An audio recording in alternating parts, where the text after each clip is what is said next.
महाभारत के अनुसार महाराजा शांतनु एक दिन हस्तिनापुर में अपने महल से शिकार करने निकले। गंगा नदी किनारे पहुंचे तो देखा कि सुंदर स्त्री किनारे अकेले बैठी हैं। देखते ही वो मोहित हो गए और रथ रुकवाकर स्त्री से विवाह का प्रस्ताव रख दिया। वह स्त्री देवी गंगा थी, जिन्हें विवाह के लिए हामी भर तो दी, लेकिन उनकी एक शर्त थी। मगर बिना शर्त सुने ही शांतनु ने हामी भर दी।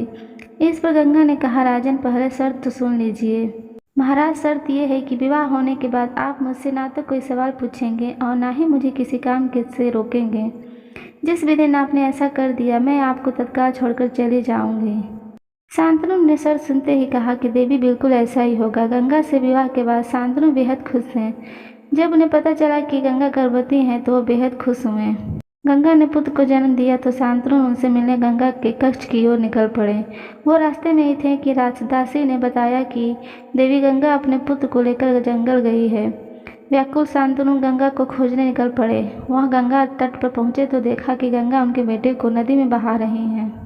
वह उन्हें रोकने बढ़े, तभी गंगा की शर्त याद आ गई तो रुक गए। अपनी आंखों के सामने पुत्र को मरता देखते रहे और भारी मन से वह महल लौट आए। गंगा ने दूसरे पुत्र को जन्म दिया और इस बार भी गंगा ने उसे गंगा जल में अर्पित कर दिया।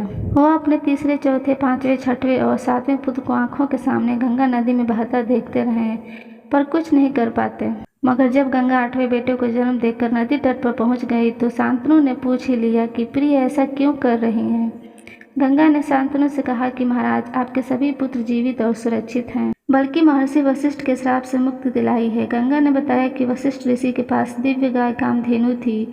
एक दिन 8 वसुओं ने चुराने का विचार किया और सभी ऋषि वशिष्ठ के आश्रम जा पहुंचे। एक वसु ने गाय चुरा ली। इसका पता ऋषि को चला तो वह क्रोधित हो उठे। उन्होंने वसुओं से कहा कि गाय चुराना मनुष्य का स्वभाव है। तुमने वसु होकर मनुष्य जैसी हरकत की है, इसलिए तुम सब अब मनुष्य योनि में जन्म लोगे। यह सुनकर 8 वसु डर गए।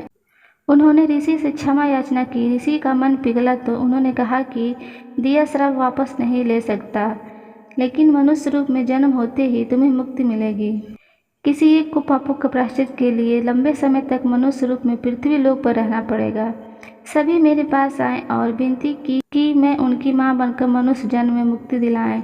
वही 8 वसु ने हमारे पुत्र के रूप में जन्म लिया, जिसमें 7 को मुक्ति दिला दी, लेकिन 8वां वसु ऋषि के श्राप के चलते मुक्ति नहीं हो सका। अब इसे लंबे समय तक मृत्यु लोक में रहना होगा। अब मैं शर्त अनुसार वापस जा रही हूँ और समय आने पर पुत्र लौटा दूंगी। इतना कहकर देवी गंगा 8वें पुत्र के साथ गंगा नदी में विलीन हो गई। कई साल बाद एक दिन महाराजा शांतनु गंगा किनारे घूम रहे थे तो देखा कि एक युवा ने तीरों से गंगा नदी का बहाव रोक दिया। इस कारण गंगा का पानी सूखने लगा। उन्होंने युवक से नदी का बहाव बहाल करने को कहा, लेकिन उसने मना कर दिया।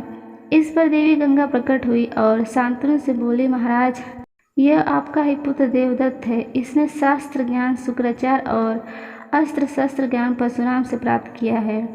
इस महाप्रतापी पुत्र को मैं अब आपके हवाले कर रही हूँ। इसके बाद गंगा चली गई और शांतनु पुत्र देवदत्त के साथ हस्तिनापुर लौट आए। आगे चलकर यही देवदत्त प्रतिज्ञा के कारण भीष्म कहलाए।